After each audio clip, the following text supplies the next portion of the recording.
Խիթարյան, այսօր ինչ ակնկալիքներ ունեք մարդկանցից, այս ժողովրդից, որ հավաքվել են, եւ նրանք ինչ սպասելիքներ ունենան ձեզանից։ Կարդարացի արդյոք այսքան մարդու սպասելիքները։ Տեսեք, այսօր իմ անձնական կարծիքով Հայաստանի Հանրապետության կարևորագույն օրերից մեկն է, բացատրեմ ինչի, որովհետև օր-օրի մենք տեսնում ենք, որ մենք կլորում ենք անդունդը։ Ու ինչ-որ մի ձև, ինչ-որ մի կերպ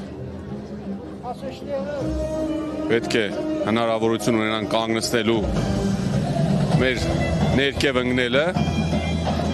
կանգ առնենք ու փորձենք արդեն բարձրանանք։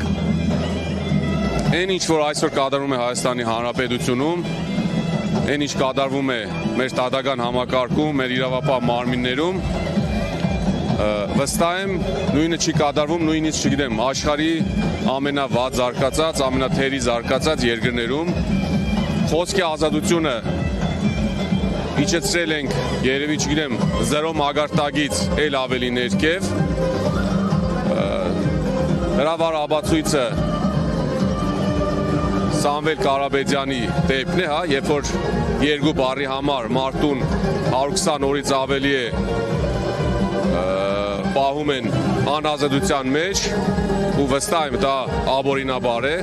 որովհետև ես էլ եմ իրավաբան, ես էլ եմ փաստաբան, շատ լավ հասկանում եմ, թե ինչ է կատարվում, ինչ են անում ու սա խոսում է միայն մեր օրյա իշխանությունների վախի մասին։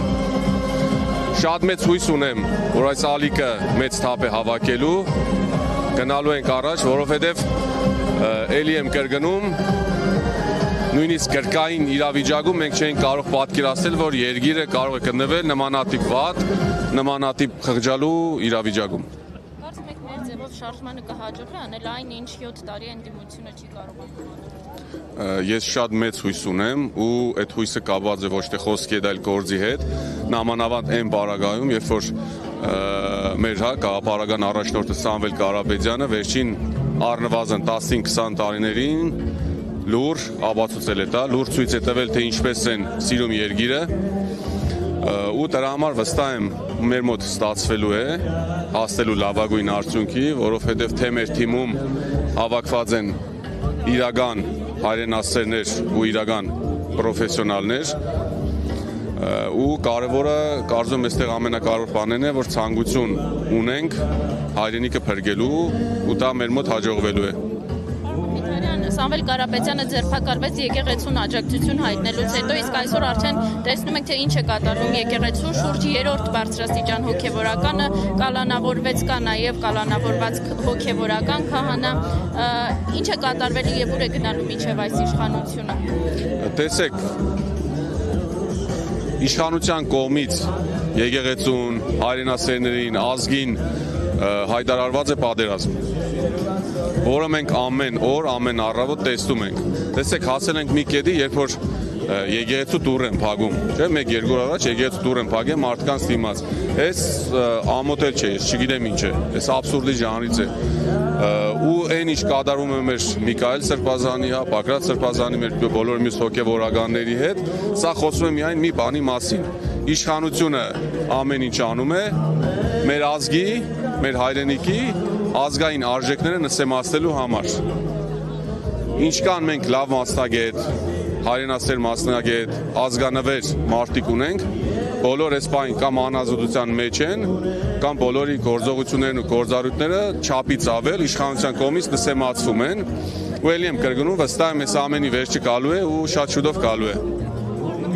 Նաև քաղաքում խցանումները սովորականից ավելի շատ են, մարդիկ կարծիք են հայտնում, որ գուցե արհեստական խցանումներ են ստեղծել, որ չկարողանան ժամանակին հասնել այստեղ, մասնակցել հավաքին, ինչ կարծիք ունեք։ Ես ճիշտն ասած վստահ եմ, այս ամեն ինչը նաև արհեստածին է, որովհետև իշխանության բանակը, ֆեյքերի բանակը ինչով է սպայն զբաղված, մարդկանց ցույց տալու, որ ժողովուրդը կողմ չեն ամենին, ինչ հիմա կատարվում է ազատության հրապարակում, սակայն ելի եմ ասում, այս արհեստական խոչընդոտները շատ շուտ վերացվելու են, ինչքան է փորձեն խանգարել, ինչքան էլ փորձեն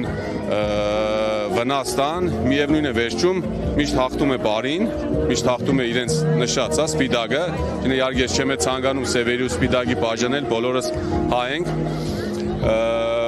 ու այն ինչ որ իրանք հիմա անում են, իրականում իրոք ծիծաղելի է, որովհետև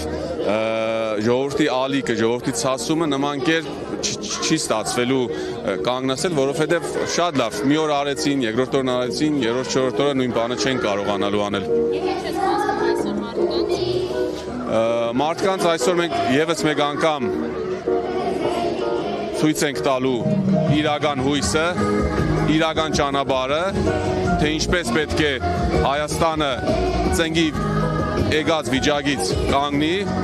ու առաջ գնա։